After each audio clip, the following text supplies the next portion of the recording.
Part first میں نے آپ سے بتایا تھا کہ باقی کا پارٹ جو ہے ایک الگ سی ویڈیو بنا کر اس کے اندر پورا اینڈ کریں گے انشاءاللہ. تو ویڈیو اب الحمدللہ میں بنا رہی ہوں، اس کو بہت دھیان سے دیکھیں اور شروع کرتی ہوں اللہ کے نام سے نہایت مہربان بڑے رحم والے ہیں. اور جب یہ لوگ یعنی برادران یوسف علیہ السلام کے پاس پہنچے تو انہوں نے اپنے بھائی کو اپنے ساتھ ملا لیا اور تنہائی میں ان سے کہا کہ میں تیرا بھائی یوسف علیہ السلام ہوں. یہ لوگ جو کچھ بدسلوکی کرتے رہے ہیں اس کا رنج مت کرنا. پھر جب انہوں نے یعنی یوسف علیہ السلام نے ان کا سامان تیار کر دیا تو پانی پینے کا برتن اپنے بھائی کے اسباب میں رکھ دیا. پھر ایک پکارنے والے نے پکارا، اے قافلے والو، تم ضرور چور ہو. وہ ان تلاش کرنے والوں کی طرف متوجہ ہو کر کہنے لگے کہ تمہاری کیا چیز گم ہو گئی ہے. انہوں نے کہا کہ ہم کو بادشاہی پیمانہ نہیں ملتا، وہ غائب ہے، اور جو شخص اس کو لا کر حاضر کرے اس کو 1 باشتر غلہ ملے گا اور میں اس کے دلوانے کا ذمہ دار ہوں. یہ لوگ کہنے لگے کہ باخدا تم کو خوب معلوم ہے کہ ہم لوگ ملک میں فساد پھیلانے نہیں آئے اور ہم لوگ چوری کرنے والے نہیں. ان ڈھونڈنے والے لوگوں نے کہا کہ اچھا اگر تم جھوٹے نکلے تو اس چور کی کیا سزا؟ انہوں نے جواب دیا کہ اس کی سزا یہ ہے کہ جس شخص کے اسباب میں ملے بس وہی شخص اپنی سزا ہے. ہم لوگ ظالموں یعنی چوروں کو ایسی ہی سزا دیا کرتے ہیں. پھر انہوں نے یعنی یوسف علیہ السلام نے اپنے بھائی کے اسباب کے تھیلے سے قبل تلاش کی ابتدا دوسرے بھائی کے اسباب کے تھیلوں سے کی. پھر آخر میں اس برتن کو اپنے بھائی کے اسباب کے تھیلے سے برآمد کر لیا. ہم نے یوسف علیہ السلام کی خاطر سے اس طرح سے تدبیر فرمائی یعنی یوسف علیہ السلام اپنے بھائی کو اس بادشاہ مصر کے قانون کی روح سے نہیں لے سکتے تھے مگر یہ کہ اللہ ہی کو منظور تھا. ہم جس کو چاہتے ہیں علم خاص درجوں تک بڑھا دیتے ہیں اور تمام علم والوں سے بڑھ کر ایک بڑا علم والا ہے. کہنے لگے صاحب اگر اس نے چوری کی تو تعجب نہیں کیونکہ اس کا ایک بھائی تھا، وہ بھی اسی طرح اس سے پہلے چوری کر چکا ہے. بس یوسف علیہ السلام نے اس بات کو جو آگے آتی ہے اپنے دل میں پوشیدہ رکھا اور اس کو ان کے سامنے زبان سے ظاہر نہیں کیا. یعنی دل میں یوں کہا کہ اس چوری کے درجے میں تم تو اور بھی زیادہ برے ہو اور جو کچھ تم بیان کر رہے ہو اس کی حقیقت کا اللہ ہی کو خوب علم ہے. کہنے لگے کہ اے عزیز، اس بنیامین کا ایک بہت بوڑھا باپ ہے، سو آپ ایسا کیجئے کہ اس کی جگہ ہم میں سے ایک کو رکھ لیجئے اور اپنا مملوک بنا لیجئے، ہم آپ کو نیک مزاج دیکھتے ہیں. انہوں نے یعنی یوسف علیہ السلام نے کہا کہ ایسی بے انصافی کی بات سے خدا بچاوے کہ جس کے پاس ہم نے اپنی چیز پائی ہے اس کے سوا دوسرے شخص کو پکڑ کے رکھ لیں. اس حالت میں تو ہم بڑے بے انصاف سمجھے جائیں گے. پھر جب ان سے یعنی یوسف علیہ السلام سے بالکل باہم مشورہ کرنے لگے، ان سب میں جو بڑا تھا اس نے کہا کہ کیا تم کو معلوم نہیں کہ تمہارے باپ تم سے خدا کی قسم کھلا کر پکا قول لے چکے ہیں اور اس سے پہلے یوسف کے بارے میں تم کس قدر کوتاہی کر چکے ہو. سو میں تو اس زمین سے ٹلتا نہیں تا وقت یہ کہ میرے باپ مجھ کو حاضری کی اجازت نہ دے دیں یا اللہ تعالیٰ میرے لیے اس مشکل کو سلجھا دے اور وہی خوب سلجھانے والا ہے. تم واپس اپنے باپ کے پاس جاؤ اور جا کر ان سے کہو کہ اے ابا، آپ کے صاحبزادے بنیامین نے چوری کی اس لیے گرفتار ہوئے اور ہم تو وہیں بیان کرتے ہیں جو ہم کو مشاہدہ ہے معلوم ہوا ہے اور ہم غیب کی باتوں کے تو حافظ نہیں تھے. اور اس بستی یعنی مصر والوں سے پوچھ لیجئے جہاں ہم اس وقت موجود تھے اور اس قافلے والوں سے پوچھ لیجئے جن میں ہم شامل ہو کر یہاں آئے ہیں اور یقین جانیے ہم بالکل سچ کہتے ہیں. اور یعنی یعقوب علیہ السلام فرمانے لگے بلکہ تم نے اپنے دل سے ایک بات بنا لی ہے، سو صبر ہی کروں گا جس میں شکایت کا نام نہ ہوگا. مجھ کو اللہ سے امید ہے کہ ان سب کو مجھ تک پہنچا دے گا کیونکہ وہ خوب واقف ہے، بڑی حکمت والا ہے. اور ان سے دوسری طرف رخ کر لیا اور کہنے لگے ہائے افسوس، اور غم سے روتے روتے ان کی آنکھیں سفید پڑ گئیں اور وہ غم سے جی میں گھٹا کرتے تھے. بیٹے کہنے لگے باخدا معلوم ہوتا ہے تم سدا کے سدا یوسف کی یادگاری میں لگے رہو گے یہاں تک کہ گھل گھل کر دم بلب ہو جاؤ گے یا یہ کہ بالکل مر ہی جاؤ گے. انہوں نے یعنی یعقوب علیہ السلام نے فرمایا کہ میں تو اپنے رنج و غم کی صرف اللہ سے شکایت کرتا ہوں اور اللہ کی باتوں کو جتنا میں جانتا ہوں تم نہیں جانتے. اے میرے بیٹوں، جاؤ اور یوسف اور ان کے بھائی کی تلاش کرو اور اللہ کی رحمت سے نا امید مت ہو، بے شک اللہ کی رحمت سے وہی لوگ نا امید ہوتے ہیں جو کافر ہیں. پھر جب وہ ان کے یعنی یوسف علیہ السلام کے پاس پہنچے کہنے لگے اے عزیز، ہم کو اور ہمارے گھر والوں کو قحط کی وجہ سے بڑی تکلیف پہنچ رہی ہے اور ہم کچھ یہ نکمی چیز لائے ہیں، سو آپ پورا غلہ دے دیجئے اور ہم کو خیرات سمجھ کر دے دیجئے، بے شک اللہ تعالیٰ خیرات دینے والوں کو جزائے خیر دیتا ہے۔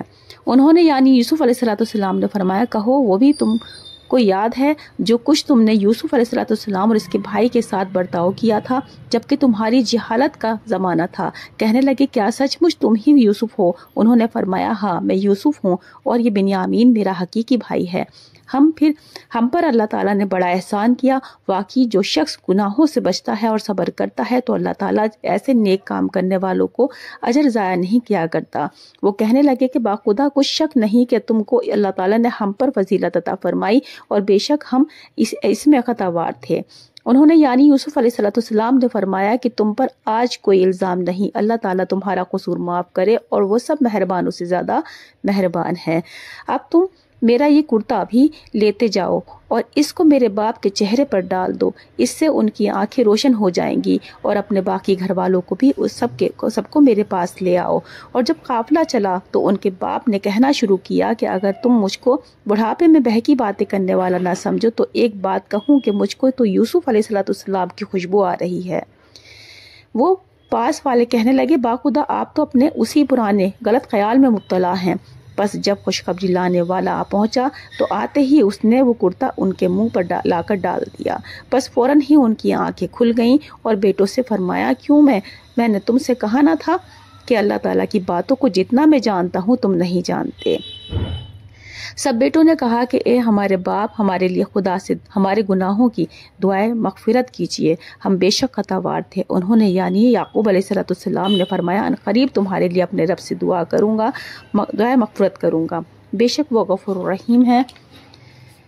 پھر جب وہ یہ سب کے سب یوسف علیہ السلام کے پاس پہنچے تو انہوں نے اپنے والدین کو اپنے پاس تعظیماً جگہ دی اور کہا، سب مصر میں چلیے اور خدا کو منظور ہے تو وہاں امن چین سے رہیے، اور اپنے والدین کو تخت شاہی پر اونچا بٹھایا، اور سب کے سب ان کے یعنی یوسف علیہ السلام کے آگے سجدے میں گر گئے۔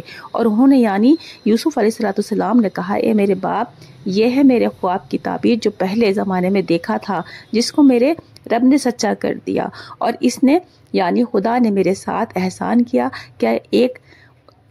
ایک تو اس نے مجھے قید سے نکالا، دوسرا یہ کہ تم سب کو باہر سے یہاں لایا۔ یہ سب کچھ بعد اس کے ہوا کہ شیطان نے میرے اور میرے بھائیوں کے درمیان میں فساد ڈلوا دیا تھا۔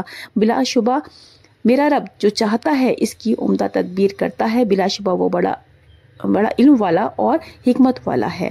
اے میرے پروردگار، تو نے مجھ کو سلطنت کا بڑا حصہ دیا اور مجھ کو خوابوں کی تعبیر دینا تعلیم فرمایا جو عظیم ہے۔ اے آسمان اور زمین کے پیدا کرنے والے، تو میرا کارساز ہے، دنیا میں بھی اور آخرت میں بھی مجھ کو پوری فرمانبرداری کی حالت میں دنیا سے اٹھا لے اور مجھ کو خاص نیک بندوں میں شامل کر لے، آمین۔ اے محمد صلی اللہ علیہ وسلم، یہ قصہ غیب کی خبروں میں سے ہے جو ہم وحی کے ذریعے سے آپ کو بتلاتے ہیں، اور آپ ان برادران یوسف کے پاس اس وقت موجود نہ تھے جبکہ انہوں نے اپنا ارادہ پختہ کر لیا تھا اور وہ تدبیریں کر رہے تھے، اور اکثر لوگ ایمان نہیں لاتے، گو آپ کا کیسا ہی جی چاہتا ہو، اور آپ ان سے اس پر کچھ معاوضہ تو چاہتے نہیں۔ یہ قرآن تو صرف تمام جہان والوں کے لیے نصیحت ہے، اور بہت سی نشانیاں ہیں آسمانوں میں اور زمین میں جن پر ان کا گزر ہوتا رہتا ہے، اور وہ ان کی طرف اصلاح توجہ نہیں کرتے، اور اکثر لوگ جو خدا کو مانتے بھی ہیں تو اسی طرح کا اس کے شک بھی کرتے رہ جاتے ہیں۔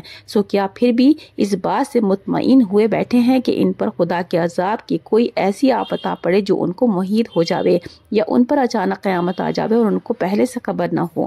آپ فرما دیجئے کہ یہ میرا طریق ہے، میں لوگوں کے توحید کے خدا کی طرف اس طور پر بلاتا ہوں کہ میں دلیل پر قائم ہوں، میں بھی اور میرے ساتھ والے بھی، اور اللہ شرک سے پاک ہے اور میں مشرکین میں سے نہیں ہوں۔ اور ہم نے آپ سے پہلے مختلف بستی والوں میں سے جتنے رسول بھیجے سب آدمی ہی تھے، کوئی بھی فرشتہ نہ تھا۔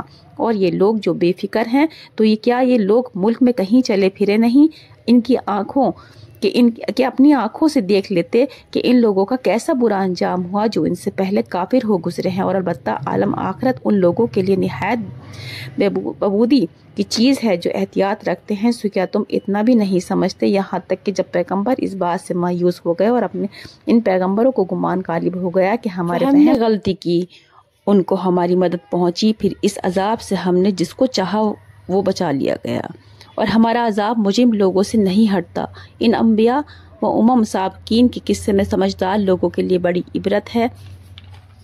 یہ قرآن جس میں قصے ہیں کوئی تراشی ہوئی بات تو ہے نہیں کہ اس سے عبرت نہ ہوتی، بلکہ اس سے پہلے جو آسمانی کتابیں ہو چکی ہیں یہ ان کی تصدیق کرنے والا ہے اور ہر ضروری بات کی تفصیل کرنے والا ہے اور ایمان والوں کے لیے ذریعہ ہدایت اور رحمت ہے۔ بے شک یہ سورہ یوسف الحمدللہ پوری ہو چکی ہے اور اس کے ذریعے سے ہم لوگوں کو اس بات کی نصیحت ہوتی ہے کہ ایک دن انشاءاللہ جن کے اوپر ظلم ہوا ہے، جن کے اوپر بہت زیادہ دنیا کا بوجھ تھا، وہ انشاءاللہ اللہ جلدی دور کر دیں گے، تاکہ اگر وہ صبر سے اور نماز کے سہارے کے ساتھ میں رہیں گے۔ یہ انبیاء علیہ السلام کے قصے ہم لوگوں کو اللہ پاک نے اسی طریقے سے قرآن شریف میں سنوائے تاکہ ہم لوگ ان کو پڑھیں، ان کو دیکھیں، ان کو سنیں اور ہم اپنی زندگی کا جائزہ لیں۔ انشاءاللہ اللہ ہمیں ان کے ذریعے سے صبر کرنے والا اور ہمیں طاقت عطا فرمائے کہ ہم لوگ بھی اسی طریقے سے اپنی زندگیوں کو آسان کر سکیں۔ آمین ثم آمین۔